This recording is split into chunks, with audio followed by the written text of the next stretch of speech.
welcome. This is Gilly Cube. I'm on the Sunshine Coast in Queensland, Australia, using acrylic paint with pouring medium. If you are a newbie by any chance, there's all the information underneath the video in the drop down box in the description, how to mix paints and links to beginners videos.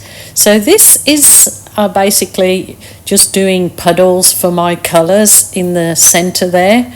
Just loading it up with these lovely colours. So no rhyme or reason for the colours. I'm just using what I have pre-mixed. Keeping in mind that I don't want them to go muddy.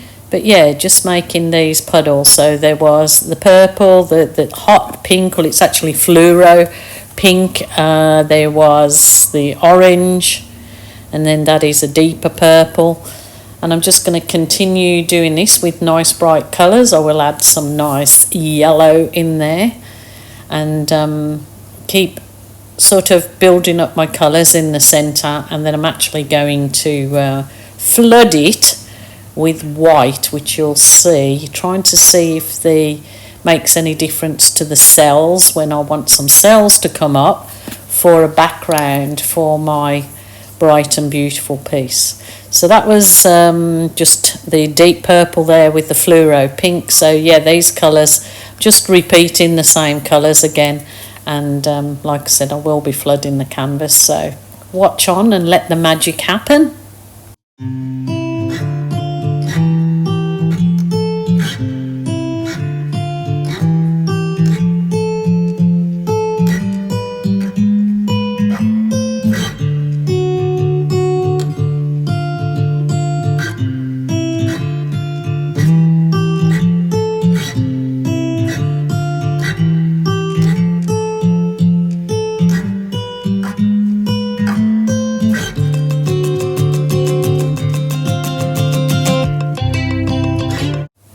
So I'm now flooding the canvas with a very thin white coat that I'm hoping will tilt over the top of all of those colours, but it will retain all those colours on my canvas if I gently tilt that white paint to flood over the top of all my colours.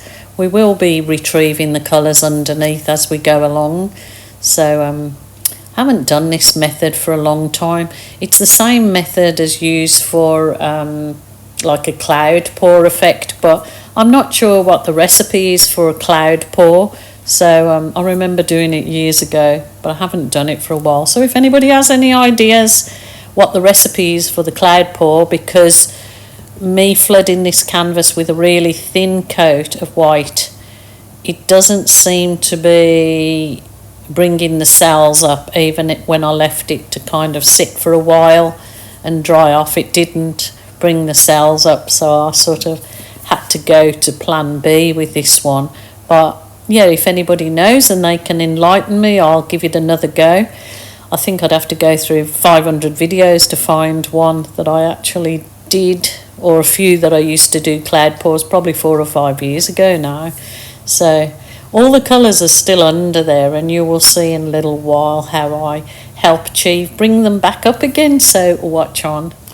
So this particular one I decided to do a swipe over just in the white because there was not much happening there. I did try a few other things, but I ended up swiping it to get this really sort of, looks like tropical rain effect in it. And then I worked with it from there on. So this was different.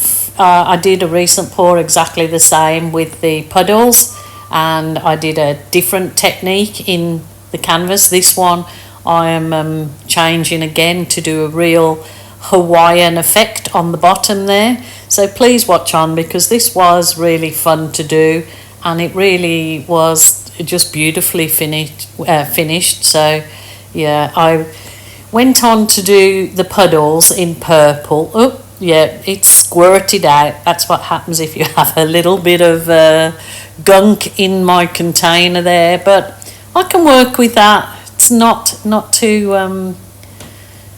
much drama there. So watch on and watch how this really develops into such a lovely tropical a tropical effect in it.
So super duper happy with how that has turned out.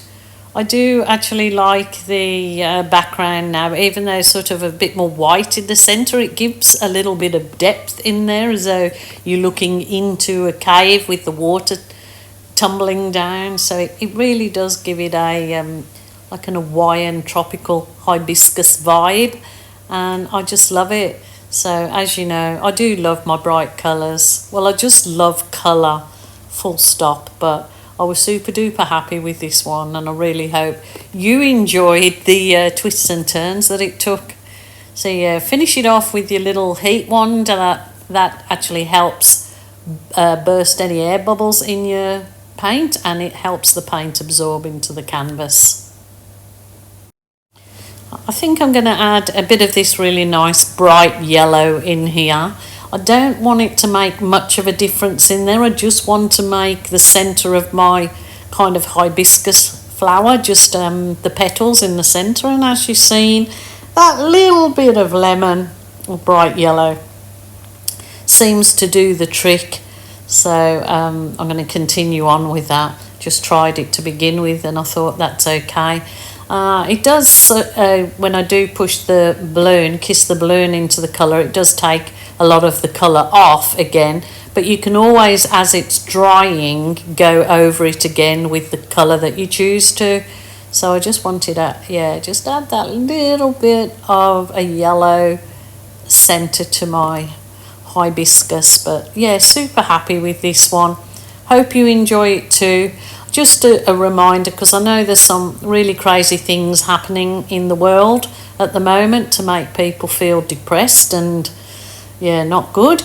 So if you are feeling sad, lonely or depressed, please ring a family member or a friend, or if that isn't available to you, then certainly a helpline. So take it easy, take care, bye for now.